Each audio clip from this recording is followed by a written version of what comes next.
you had less time than usual for your halftime speech. What did you say that woke them up, or what did somebody say that woke them up? Yeah, I mean, it was really the talk at halftime was just stay with it. Like I think they had made 13 threes in the first half. Yeah, and I didn't feel like we were playing, terribly bad defense. It just they were.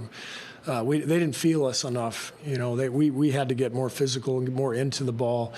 We did that in the third quarter. I thought Wiggs was great. He played a fantastic game, but he pressured Kobe White to start that third quarter, and I think we were just a little more physical. And we got into a good groove and had a great third quarter, and that obviously set the game up for us. It looked like you played some zones more in the third quarter. What did that do? Why did that work? Yeah, we mixed it up. We played a few different zones and just tried to take them out of their offensive rhythm. They scored 75 points in the first half, so we had to try something and, a little box and one, a little, 3-2, just try to, that's kind of what you have to do in the NBA these days. I mean, it's so hard to guard. Everybody shoots threes, the slightest bit of contact, and it's 2 free throws. And so it's almost like college now in some ways where you try to mix and match defenses and keep teams off balance a little bit because it's virtually impossible to defend at a high level. It's just the way the game is set up. Speaking of Wiggins, you said a while back that you were hesitant to go back to the Wiggins-Kuminga pairing. Mm-hmm. You closed with them today. What did you like about what you saw from them today? Well, I think putting them with Dario helped spread the floor, and I thought both J.K. and Wiggs were just playing such great games that you got to throw them out there. They're 2 of our best players tonight, and I thought J.K. it was maybe the best game he's played, not just because he made 4 threes, but his spirit, his energy. He seemed right. He seemed comfortable. The whole group, the whole team was just committed to, let's go out and win. And very, very proud of them. They've taken a lot of heat. We've all taken a lot of heat, this past week, deservedly so. But this is what you do. As a pro, a lot of these guys are champions. You got to respond, and they did tonight. How much of that energy and commitment is connected to the way the last week? I mean, from the fourth quarter at Denver through the Pistons game and the last 2 games, it's been about as bad a stretch as you've had all year. It was the worst stretch. These last 3 games, the Detroit game, we didn't play well either. But I think we got off track.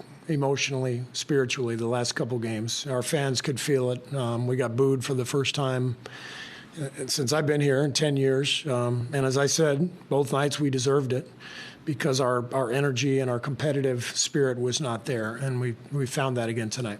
What did you think of what Klay did?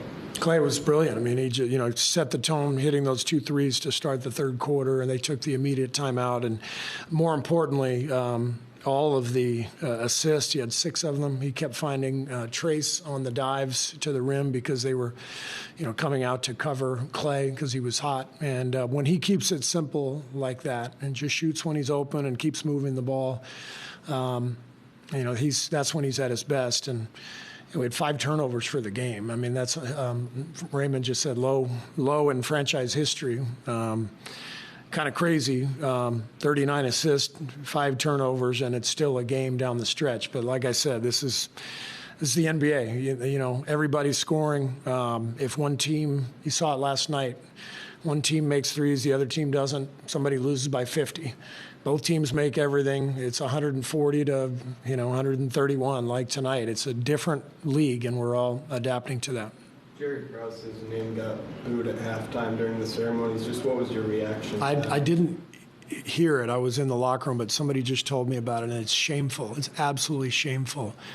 I cannot believe. I'm devastated for Thelma and for the Krause family.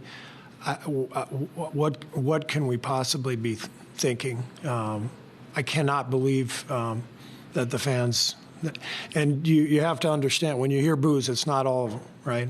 So the fans who booed, they know who they are, and that's to me, it's absolutely shameful, and I'm devastated by that. because it's just what are we doing? Whether people liked Jerry or not, whether they disagreed with the decision to move on from whatever we're here to celebrate that team. Jerry did an amazing job building that team. And last night was all about the joy and the love that team shared with the city. And I'm so disappointed in the fans. And I want to be specific because there were lots of fans, I'm sure, who did not boo. But those who booed, they should be ashamed. Just what do you think of the halftime ceremony and the Ring of Honor? I was only out there for the last few minutes because I was in the locker room with my team, and so I just the whole couple of days. It was special to be with the whole group, to see everybody, family members, kids, seeing kids all grown up. That was a long time ago, but it was a really special era, and I'm lucky to be a part of it and lucky to have played in Chicago. This is an amazing city and a great place to play, and I'm thrilled to have been honored with the group, these last couple of days. Steve, the other day you said it was sort of an unfair burden on Steph. Yeah. The way things have been going. And he had struggled, obviously, shooting for a few games, again in the first half. Yeah. And then abruptly sort of comes to life. Yeah. I'm curious if you can sort of speak to the burden he feels when the team's struggling, and how does he turn that around as quickly as he did? Yeah, I think one of Steph's superpowers is in the middle of an off night, he can just ignite so quickly, and that takes the deepest level of confidence that's possible, and that's what he has. So, he took over kind of mid-fourth, during that cold night, and but it's who he is. It's what makes him special. Thank you.